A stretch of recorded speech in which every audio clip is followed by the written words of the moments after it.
Sodolobha wamasipala waseJozi Dokotela Mpho Phalazi ukhishwe ngesemagundwane emva kwekuthi ehluleke kuniketa incazelo leyenetisatisebenti ngeludzaba lwemiholo. Ayikona lezi mvuzo ihlukumezile kona kodwa nokuthi ize singayilindelanga.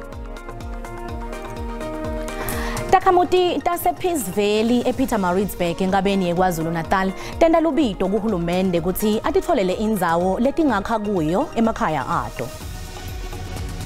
Everybody on the whole 16 teams of the PSL have been paid.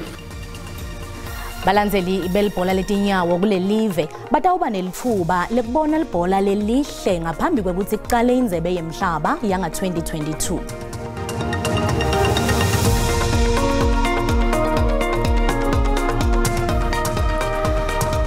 Kwaba kuhle kuphindze nihlangane nani etindzabeni telulwimi lesiswati la ku SABC 1 lishonile mbukeli. Khumbula ke ukuthi letindzaba tiyatfolakala ku YouTube ngekuthi SABC Tindzaba. Sodolobha wamasipala waseJozi Dokotela Mpho Phalazi ukhishwe ngesemagundwane emva kwekuthi ehluleke kuniketa incazelo leyenetisatisebenti ngeludzaba lwemiholo. Bekakhuluma netisebenti letikwate tigane lunwabu letingaphasi kwenyonyana I-SAMWU lebetivale umgwaqo phakathi eJozi ngasemahhovisini alomasipala eBramfontein. Phalazi utshele letisebenti ukuthi lehhovisi lakhe litawubamba umhlangano nemalunga enyonyana bakhulumisane mayelana nalokufute kwenteke ngalokhushulelwa umholo. Nangalwesine Tindzaba letisebenti tivale umgwaqo we-M1 kuthela wayeka ngemva kwekuthi Sodolobha angaveli emhlanganweni. Tisebenti letitfukuthele timendleleni yemoto Emaphoyisa imigwaco inyala titama kuvimbela Sodolobha ukuthi angahambi. Kuphakeme imimoya ngalesikhathi inkulumo lemfisha yaSodolobha ingacaci kahle kutisebenti ukuthi utawukhushulwa nini umholo. Tisebenti tifuna khona nyalo kusetjentelwe tikwesivumelwano sanga 2016 lebekuhloswe ngaso kulungisa tona tindzaba temiholo.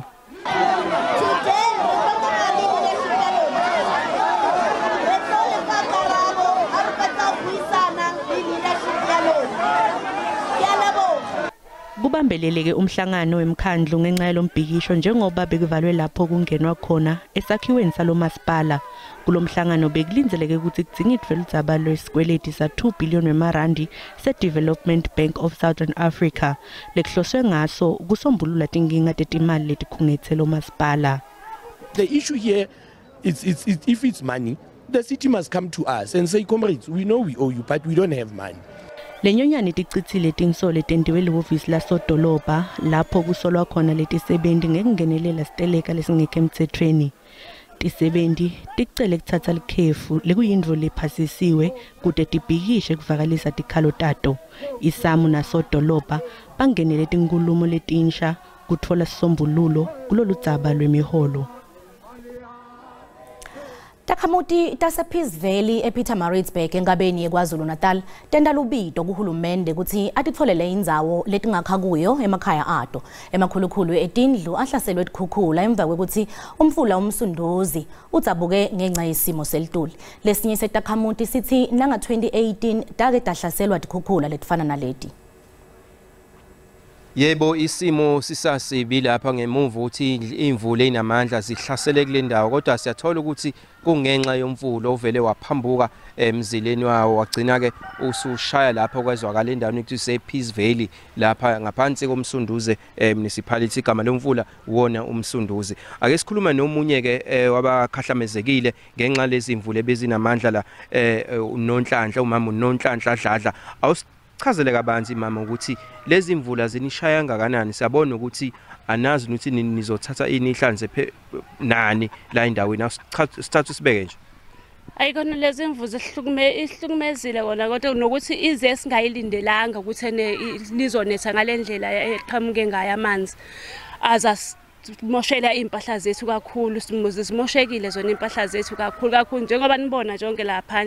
Kona ngesiyabonga ngoba ufile umnyango kahulumeni izolo wakhuluma nathi ngokuncede basizolithola ngoba shile bathi sizothola ukudla ekseni, sithola ukudla emini, sithola ukudla ntambama. Kona naloko sibe singakakutholi ke kuze kube manje kwasekuseni sisalinde ukuthi sizothola ekseni.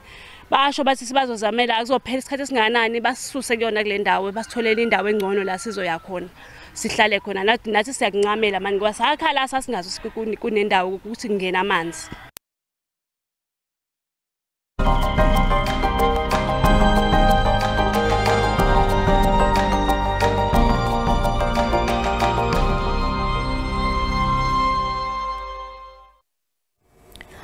Namuhla kucala umhlangano wesigungu lesisetulu se-ANC kanti kunyendi lokulindeleke ukuthi kudzingidwe kulomhlangano. Lokhulumela lenhlangano velonke Pulemabe ukhulume kabanti ngekuthi ingabe lenhlangano ikulungele kanganani kubamba lenkomfa. Namuhla kunemhlangano wesigungu lesisetulu se-ANC eJozi. Lokhulumele ANC kuvelonke Pulemabe ukuthi ngaqala umhlangano ukuthi ngabe lenhlangano seyikulungele yini kubamba inkomfa yayo lelinzeka ukuthi ihlale lenyanga letako. Mabe akungatsithi ke ukuthi vele bakulungele ukuchubeka nalenkomfa kungako baze balandzana betindzaba ukukhomba ukuthi kude bakufihlako sive kumele sibone konke. As we stand today, nothing suggests that this conference will not proceed. We are confident that conference will proceed as planned. And it will be able, the ANC will come from this conference very much alive. Kube sekutsinza ludzaba lasihlalo wesigodi wasekuruleni Mzwandile Masina ukuthi angahle aqondise tigwegwe mabe ubeke ngalena ndlela. If the PEC acts or takes decisions, for as long as those decisions are located within the authority of the PEC as stated in the supreme law of the African National Congress, which is our constitution, amended and adopted at the 54th National Conference, we do not confer or impose on PECs which powers in the constitution can they or not exercise. Sihlalo ANC kuvelonke kwedemandasha uxwayise baholi baphambili nebaholi abakhona manje ukuthi bayekele kugceka mengameli Emaphoyisa esidlanga lalini. Mandasha uthi isigungu lesisetulu lesihlala namhla umhlangano wayo njengoba ngilapho khona bangaphefemula khona. Likomiti lebuke tebulungiswa eParliamente livumelene ukuthi kumele tonke tinhlaka temtsetfo kanye netebulungiswa tisebenzisane kude kubuketwe tigwebo leticondzene nemacala athide ikakhulukati ebudlova. Ngakusho kwa Justice Edwin Cameron lokubeka ngalokusemthethweni kwetigwebo lokumele tibe sekuqaleni kwaqala ngwebantfu bebesaba kwenywa kwebugebengu bebudlova ngemva kokuphuma kwembuso wencizetelo nga-1994. Uthi ke lokhu kwaba liphutha. Uthi kunaloko ubugebengu bebudlova behla emkhathini wa-1994 kuya ku-2011. Wengete ngekuthi konke konakala nga-2011 ngesikhathi lehhovisi tebunhloli lahlekelwa ngumhlahlandlela wekusebenta. Without naming names, is that crime intelligence became dysfunctional. And that's where we've got to start. There was a huge increase in crime. Ngakusho ubuchwephesha kuleli tebulungiswa kuleli veti yahlula nobugebengu bebudlova nje bekugwetshwa 11% abantu abasuke babulele. Kepha ke sigwebo lesibekwe uma loyo muntu ende bugebengu lobungasibo lobungako senda ukuthi kube nemisebenzi lomningi kuleli tiko lelivele lithwele madima. Kucetha lesimo iJICS income ukuthi kususwe lo mtsetfo we-minimum sentencing losemthethweni kubekwe umkhandlu okhipha tigwebo lebevele kusiphakamiso lesendiwa ngeminyaka wa-2000 kususwe naleminye lephathelene emaqala etidzakamiva kumele kususwe nebugebengu lobuphathelene kuthengiswa kwemtimba naleminye lephathelene emaqala lahlose kwendela phansi labaswele kanti futhi iParliamente kumele ibuke ukuthi ibhayili ingabhadalwa njani ngaphandle kokukhokha imali. You put a youngster in awaiting trial detention to learn the tricks of criminality and to be exposed to disease. So what do we ask, Madam Chair, if we can go to the next slide? We urge that this committee legislate alternatives to cash bail. We at JICS are also doing something about cash bail. Leli committee lithi kumele wonke lo mthetho uvuselwe kabusha kungabi ngumsebenzi welitiko tebulungiswa kuphela. I think that a more comprehensive workshop is going to be of great value, a great benefit. As long as the outcome of that workshop are serious action steps that are then implemented. Leli committee lithi lubanjiswa lo mcoko onke ematiko Tindzaba uluhlelo lwetebulungiswa ebugebengweni. Likomiti lelibuke timali ePhalamende lifake umtsetfo lolwisana nekushushunjiswa kwemali netiphekula tikhuni ngaphansi kwelikhwapha layo. Lo mtsetfo utawuvikela lelive ukuthi lingabalwa njengelive lelihluleka kulwisana netehlakalo tekushushunjiswa kwemali. Sihlalo waleli komiti Joe Maswanganyi uthi nanoma ngabe babe nesikhathi lesincane kubuketa lo mtsetfo bende konke lokusemandleni kuqinisekisa ukuthi babuka tonke tingcinamba letingahle tibe khona letinemthelela lomubi kumtsetfo sisekelo wakule. Kepha i-DA ne-ACDP tivakalise kungawusekeli lo mtsetfo. Leli komiti lithina noma ngabe lisebenze ngaphasi kwesimo lesiphutfumako likhonile ukushaya lo mtsetfo ngekubuka umthelela longabakhona emnothweni wakuleli nangabe lelive lingabalwa njengelive lelingalandzeli umtsetfo ukuvikela tehlakalo tekushushunjiswa kwemali. Lelive kufanele likhombise luphiko lolulwa nekushushunjiswa kwemali kulomnyaka lotako ngenyanga yeNdlovana ukuthi liyakhona kulwa netehlakalo tekushushunjiswa kwemali. It is not in the interest of any South African to see the country grey listed or blacklisted, because that will have very dire consequences for the people of this country. Nanoma kunjalo lo mtsetfo akwatfuli ukusekelwa lokubuya kuletinye tinhlangano tepolitiki letiphikisako ikakhulu ehlangothini lokulawula kwetinhlangano letingendi inzuzo. Lo mtsetfo ufuna ukuthi tinhlangano letingendi inzuzo tibhalise imininingwane yetimali letiyitfola noma letiyithumela emaveni angaphandle ngaphasi kwelitiko letinhlala kahle. I-ACDP ithi lokhu yakhatsata kepha itawuqinisekisa ukuthi isebente ekuvikeleleni lelive ukuthi lingabalwa njengelive lelihluleka kulwa netehlakalo tekushushunjiswa kwemali netiphekula tikhuni. We are, however, concerned that non-profit organizations, which include churches who make donations internationally or who provide humanitarian, religious, charitable or other services internationally, will now have to register with the Department of Social Development. I-DA itselithemba ilitiko letinhlala kahle njengoba liyehluleka nokukhokhela Takhamuti takuleli imali yesibonelelo sahulumende. We also do have a fundamental difficulty with non-profit organizations having to be registered, even if it is a subcategory of non-profit organizations. We believe that government does not necessarily want to support non-profit organizations in South Africa. Lo mtsetfo sayonganganywa ePhalamende. Lo mbiko lolandzelako uyalumela kulabavelako uyexwayiswa mbukeli. Libhungu Tsite lishonile ngemvakwekudutshulwa bantfu labangatiwa ekwakha mall eMpumalanga lomuhla. Kubikwe ukuthi lomlisa udutshulwe waphutfunyiswa emtholampilo lapho labe bamhlasela bamlandzelele khona bafike bamekhama bambulala. Emaphoyisa esifundza seMpumalanga asicinisekisile lesihlakalo. Lokhulumela Emaphoyisa Selvi Mohlala uyenaba.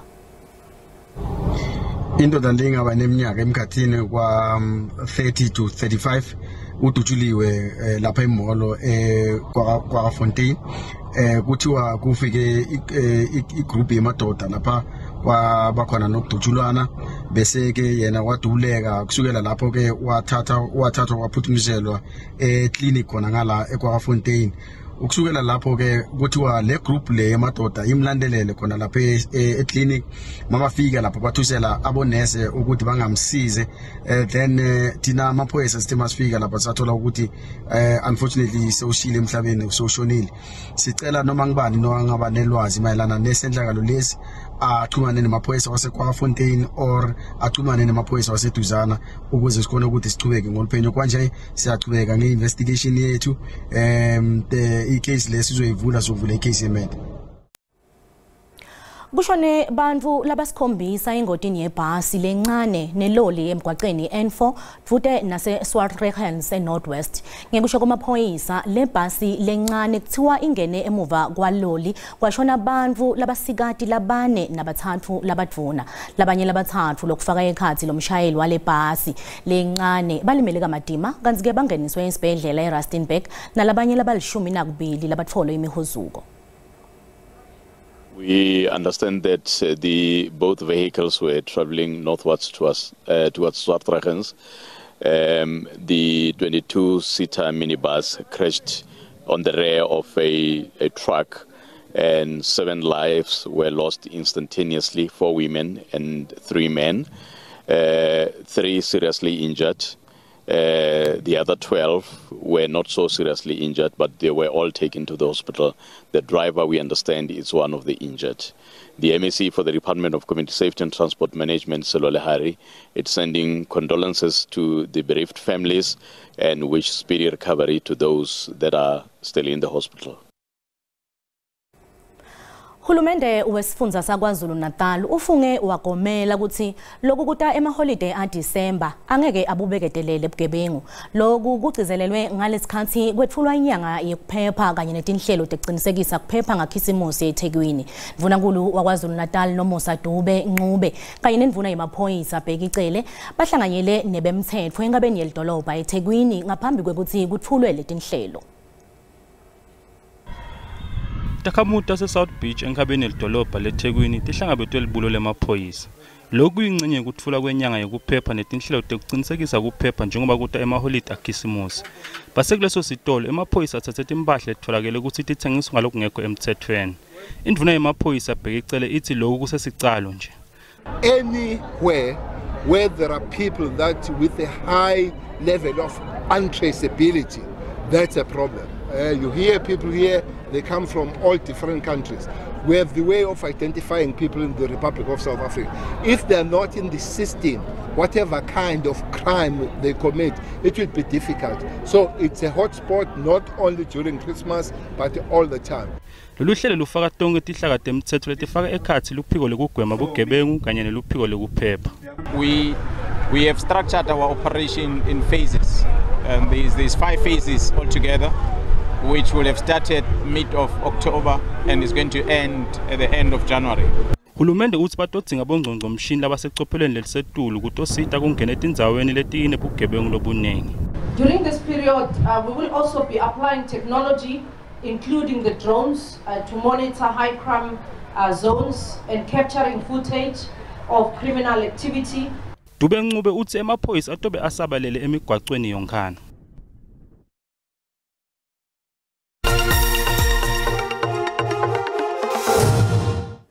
Nasivakashele timakethe tetimali sitfola ukuthi lirandi liqinile nalicathaniswa netimali takulamanye emave.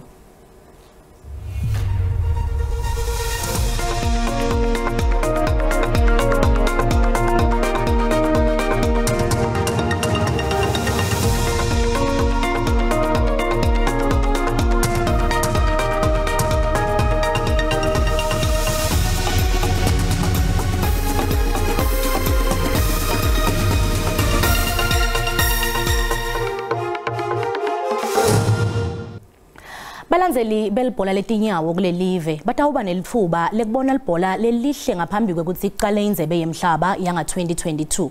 Emaqembu lamane atawuba ingcenye ye-Carling Cup e-FNB kusasa. Kanti lawo maqembu yiMamelodi Sundowns, AmaZulu, Orlando Pirates kanye neKaizer Chiefs. I-Carling Cup ngumqudzana lokhethelekile njengoba balandzeli belibhola letinyawo bavotela amaqembu abo lamanye abafuna kwabona abayingcenye yalo mqudelwano.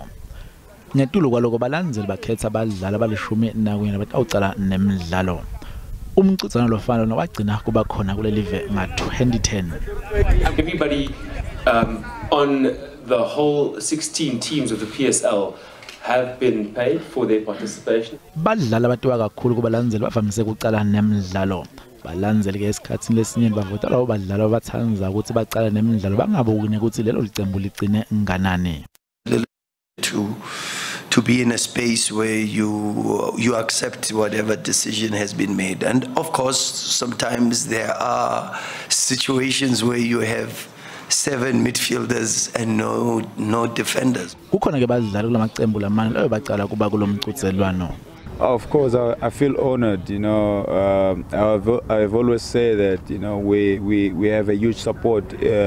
Through thick and thin, our supporters have been there for us, and getting the chance, to be on their list, it's something special for me. Boshambeni labasha be-MTN 80 Orlando Pirates bafuna ukuphakamisa inkomishi yesibili kulandzelana. I-Pirates yobe idlala ne-Sundowns kumdlalo we-DStv Premiership kulinzeka ukuthi kuphukele ithambo otawudlalwa e-Loftus mhla 31 ngenyanga yeNgongoni. We have a huge game coming back after the weekend, so it's not going to be a nice feeling to wait for that long to try and correct, but it would be great to wait for that long to try and continue. Emabhakane yayo ufuna ukuthi iphindisela uma adlala timbang tawo taseSoweto emakhosi kuma semifinal esibili. Batawuphumelela kula ma semifinal batawuhlangana ngensimbi yesihlanu kumancamo. Mbukeli sikubutile ukuthi nawubuka wena ngobani utawuphumelela kulo mcintiswano kula maqembu lamane. Kanti SABC angeke kufese ngidiphendula ngayo. Ndango umbono wakho uyalandzela. Orlando Pirates inamandla kakhulu udlula iChiefs. Noma idliwe ecaleni kodwa yona manje ngiyo ezophumelela. Kumdlalo wangomso iOrlando Pirates kunye neKaizer Chiefs sizawuphumelela asidlalwa league ngoku akudlalelwa 3 points kudlalelwa indebe sithi siyanikhupha inqonelela kwanamazulu akhuphe iSundowns sodibana kwifinal noSotho. Bona lapha licembu leMamelodi Sundowns tabukana nemakhosi lapha kumancamo bese amakhosi awina lama finals kuma penalties. Ngaphandle kwamakhosi msakada likho linye licembu msakada letawuhamba nayo kusasa sekusikhathi lesidze amakhosi omela indzebe level makhosi hayi yasenaturena kumnyama kubovu amakhosi ahamba nayo kusasa.